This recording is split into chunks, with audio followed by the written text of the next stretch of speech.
nesse trabalho vamos abordar sobre a estrutura de micromalhas e faremos ao longo do vídeo comparações com elas feitas com outros tipos de estruturas materiais, como a cordobramento, que imitam o favo de mel, e a malha espuma metálica.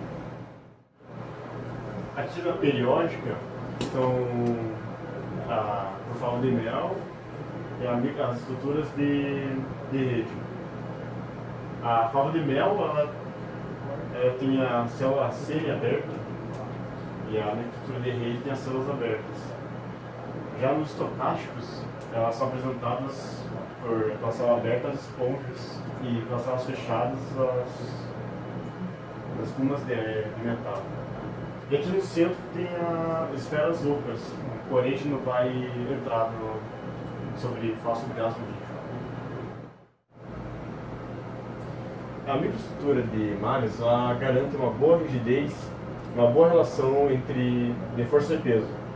Ela também tem uma capacidade muito grande de absorver energia e de retornar ao seu estado original após ser comprimida. Células ordenadas são extremamente sensitivas à pressão.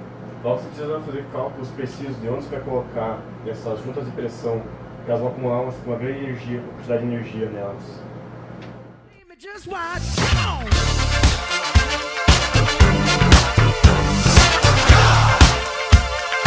Don't believe me, just watch.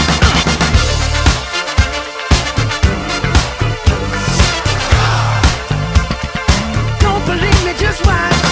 Don't believe me, just watch. Don't believe me, just watch. Don't believe me, just watch.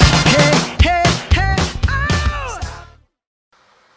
Eu vou falar agora dos métodos de manufatura das micromalhas. Basicamente são dois jeitos que pode ser feito, o convencional e o avançado, sendo que o convencional ele é mais barato, só que ele produz muito material para descarte depois. E o método avançado ele não produz quase nenhum ou zero materiais de descarte, só que ele é muito mais caro em relação ao convencional. Começando pelos convencionais, são 4 formas de se obter as micromalhas, mas eu vou falar só das duas últimas, que é o WMT e o NWMT, porque elas são mais baratas e são bem mais fáceis de ser realizadas. O princípio dos dois métodos são iguais e ambos utilizam de fios metálicos trançados entre si para fazer a malha metálica. A única diferença é que no WMT você pode ter qualquer angulação, pois os fios não são soldados juntos, eles ficam livres e ficam deslizando entre si. Já no WMT eles são soldados em angulação específica, no momento que você solda ela fica lá para sempre, basicamente. Agora indo para os métodos avançados, eles são 3, só que eu vou falar somente de 2, que eles são mais comuns e não são tão caros quanto o terceiro. E também a mão de obra usada nesses dois não é tão especializada e cara igual no terceiro. Os dois métodos são feitos em cima de um modelo feito em CAD 3D, que são jogados para essa mesa de operação.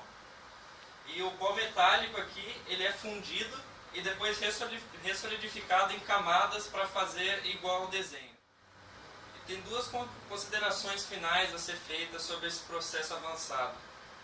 No EBM ele é mais rápido de se fazer e é mais ou menos mais fácil do que o SLM. Só que a qualidade final do EBM não é tão boa quanto ao SLM. E também os dois métodos, como eles têm que ser feitos em cima de uma base, ele não tem muita dimensão horizontal no final da peça. Então você tem que fazer várias peças se você quiser fazer um bloco. This is a compression test of the nickel microlattice developed by Tobias Schadler from the HRL Laboratories Limited Liability Company in Malibu, California, and colleagues from the University of California in Irvine and the California Institute of Technology. This sample is 5.1 millimeters tall and consists of a network of hollow tubes, each with a diameter of about 150 microns and wall thicknesses of 500 nanometers. Deformation is initiated by buckling at the nodes, followed by cracking, bending, and rotation of the lattice struts. The microlattice is compressed to 50% strain, and the compression behavior is as expected. Now, the upper platen is lifted, and a surprising behavior is observed. The lattice struts unfold and the sample expands. Buckled hollow tubes snap back into their unbuckled states. The microlattice recovers 98% of its original height and little damage is noticeable.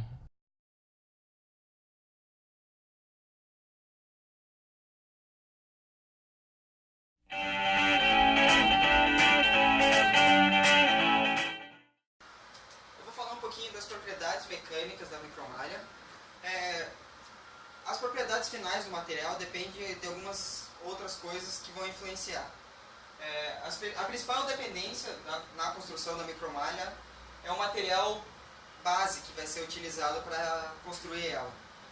Outro fator importante é o tamanho e o formato da célula que vai ser feita a micromalha.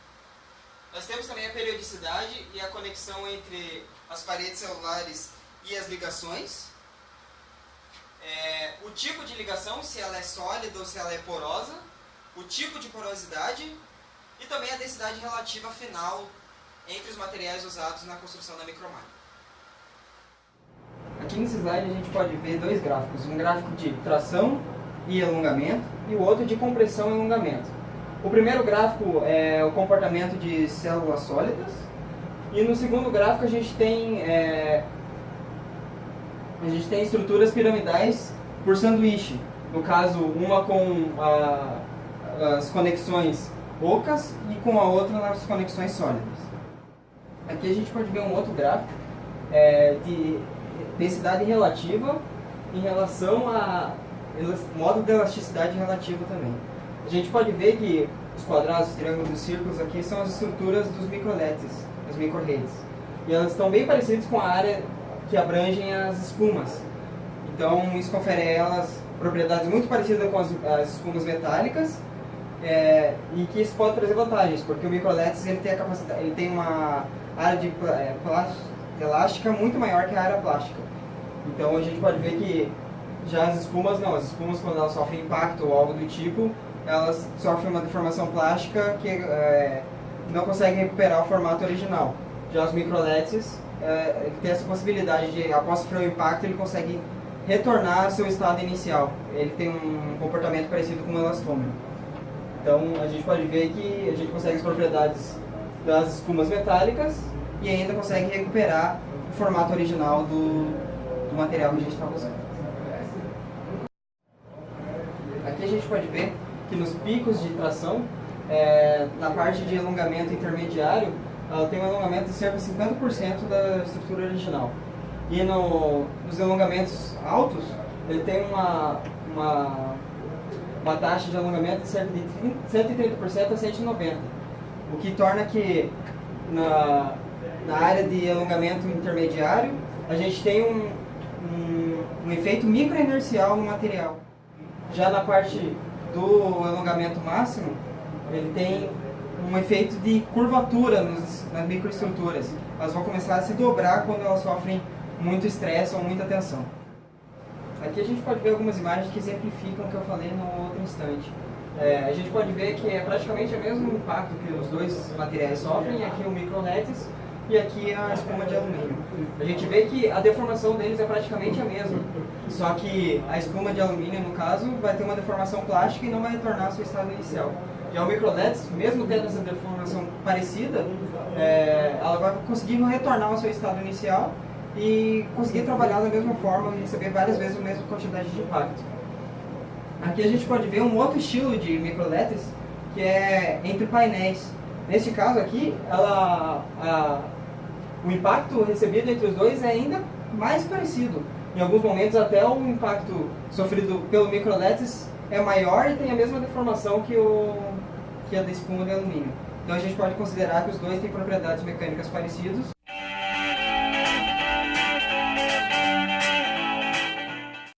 A maior parte das modelagens é feita em escala contínua e se aproxima das macroestruturas.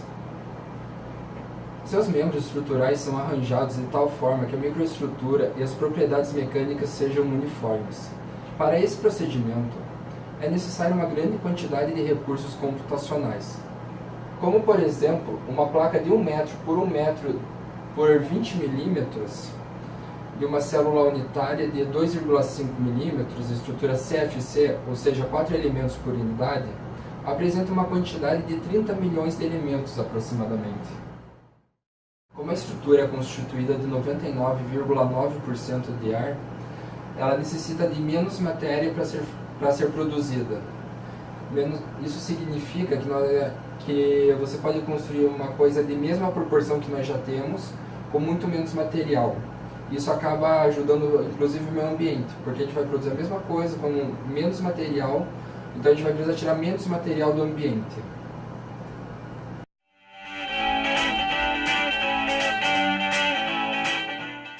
Quanto à funcionalidade das micromalhas metálicas, a gente tem aqui um esquema com dois eixos. Um falando o tipo de aplicabilidade e outro falando o tipo de porosidade. O eixo de aplicabilidade vai de funcional a estrutural e o eixo de porosidade vai de aberto, passando por parcialmente aberto até fechado. No canto de aberto e funcional, a gente tem ele como transferidor de calor, pois ele, pelas micromalhas serem metálicas, elas são boas transferidoras de calor e elas são super leves, e esses materiais super leves normalmente são mesmo utilizados como transferidores de calor. Depois, um pouco mais para a parte estrutural, a gente tem suporte a catalisadores, como por exemplo o catalisador do carro, onde ele ajudaria a filtrar um pouco esses gases de escape que o motor produz. Depois, para uma parte um pouco mais aberta, você tem eles como isolamento acústico, que é um dos principais objetivos da empresa que pesquisou ele, que em conjunto com a Boeing quer colocar essas micromalhas como absorvedores sonoras em aviões, pois deixaria o consumo de combustível dos aviões muito melhor. Depois você tem ele como implantes biomedicinais, porque dependendo do tipo de aditivo que você coloca nessas malhas, elas se tornam materiais cirúrgicos, ou seja, elas não causam rejeição no corpo humano quando colocadas como implantes. E no outro canto, num canto de porosidade fechada e de uma funcionalidade bem estrutural, você tem ele como absorvedor de energia, ou seja, como se fosse para substituir o Kevlar, que é utilizado atualmente para colete à prova de balas, porque elas absorvem energia muito bem e elas são muito leves, então você tiraria um problema do Kevlar, que é ele ser relativamente pesado se em comparação às micromalhas metálicas.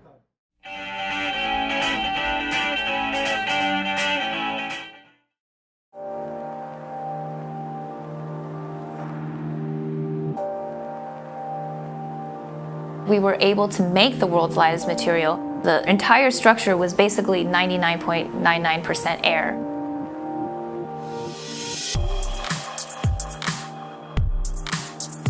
The microlattice is a 3D open cellular polymer structure and can often be compared to something like a bone structure. In your bone structures, the outside of your bone is very rigid, but on the inside, it's actually mostly hollow, where you basically have an open cellular structure, so they aren't easily crushed, yet lightweight at the same time. If you want to look at just properties in general, then one would be compression in the sense of energy absorption, and then the second would be lightweight in terms of having very hollow tubes. So let's say you have the egg drop challenge that a lot of students have in school, and they need to drop an egg from 25 stories and protect that egg. They would probably wrap it in many, many layers of bubble wrap and then drop it and hope for the best. But what we can do is back design the microlattice to absorb the force that the egg feels. So instead of having an egg that's wrapped in 3 feet of bubble wrap, now you have a much smaller package that your egg can sit in. One of the main applications that we've been looking into is structural components or aerospace. So when I get on an airplane and I'm leaning against the sidewall panel, I'm putting my luggage in the stow bin, or I'm walking along the floor panels, I think, the microlattice could be used in one of these applications. In the future, the material could help Boeing to save a lot of weight, make the airplanes more fuel efficient. It's really exciting to be able to work with things that we make that can eventually go into a real product that a lot of users can interact with.